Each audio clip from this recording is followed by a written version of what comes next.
Hello my dear students, कैसे हो। आशा करता हूँ बिल्कुल आप ठीक होंगे। हम आपके लिए जो है मोस्ट इम्पॉर्टेंट जो फार्मूलाज हैं, इम्पॉर्टेंट फार्मूला महत्वपूर्ण सूत्र हैं, जो चैप्टर 1 जो 12th फिजिक्स है उसके पहले चैप्टर के जो फार्मूला जो बहुत इम्पोर्टेंट हैं वो हम आपको बता रहे हैं। पहला है कुल आवेश। कुल आवेश जो है किसी भी वस्तु पर या किसी भी ऑब्जेक्ट पर जो टोटल चार्ज है वो Q इक्वल टू एन ही होता है। यहाँ पर n जो है वो नंबर ऑफ इलेक्ट्रॉन्स या प्रोटॉन्स हैं और E जो है क्या है, यहाँ पर इलेक्ट्रॉन पर आवेश है या चार्ज है। दूसरा है वैद्युत क्षेत्र की तीव्रता का सूत्र E बराबर F/Q0 होता है। यहाँ पर F जो है वैद्युत बल है और Q0 आपका परीक्षण आवेश है। इसके बाद में तीसरा फार्मूला है कूलाम का नियम। आप ये अच्छी तरह से जानते हैं, कूलाम का नियम यानी कि वैद्युत बलों का नियम कहा जाता है। F बराबर 1/4πε0 Q1 Q2 अपान r²।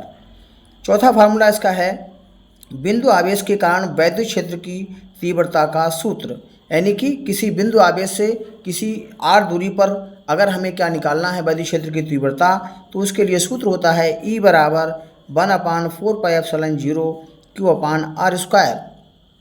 दूसरा ये आपका पांचवा सूत्र है, फार्मूला है वैद्युत द्विध्रुव आघूर्ण P बराबर Q गुणा 2L, जहाँ Q जो है द्विध्रुव के जो आवेश माइनस प्लस होते हैं उनमें से एक आवेश है और 2L जो है इन दोनों के बीच की दूरी है।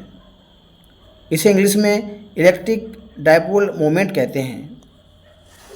इसके बाद में इसका जो है वो फार्मूला है अक्षीय स्थिति में द्विध्रुव के कारण उत्पन्न क्षेत्र की तीव्रता।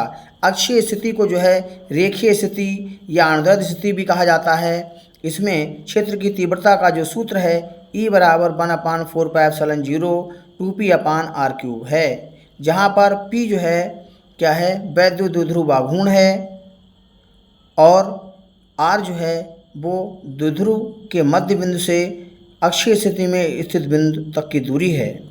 इसके बाद में ये आपका दूसरा सूत्र है निरक्षीय स्थिति में द्विध्रुव के कारण उत्पन्न क्षेत्र की तीव्रता। निरक्षित स्थिति में या लंबवत स्थिति में क्षेत्र की तीव्रता का जो सूत्र है या व्यंजक है E बराबर होता है 1/4πε0 p/r³।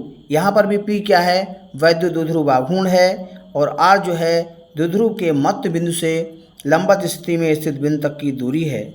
ε0 निर्वात की वैद्युतशीलता है। इसके बाद में एक सूत्र और आता है, बहुत इम्पोर्टेंट है आपके लिए। देखिए,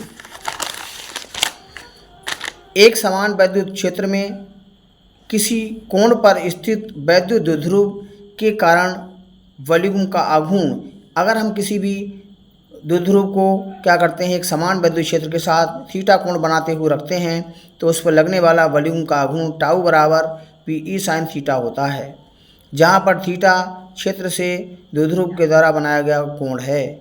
P जो है वैद्युत द्विध्रुव आघूर्ण है और E जो है वैद्युत क्षेत्र की तीव्रता है। इसके बाद इसका ये नमा आर्टिकल है, नमा फार्मूला है परावर्तांक या आपेक्षिक वैद्युतशीलता। आप जानते हैं K बराबर ε/ε0 होता है। इसको हम आपेक्षिक वैद्युतशीलता εr भी कहते हैं। इसमें एप्सिलॉन जो है वो किसी माध्यम की वैद्युतशीलता है, ε0 क्या है निर्वात या वायु की वैद्युतशीलता है। और ये सूत्र आपके लिए बहुत इंपॉर्टेंट हैं, इस तैयार कर लीजिए। Thank you.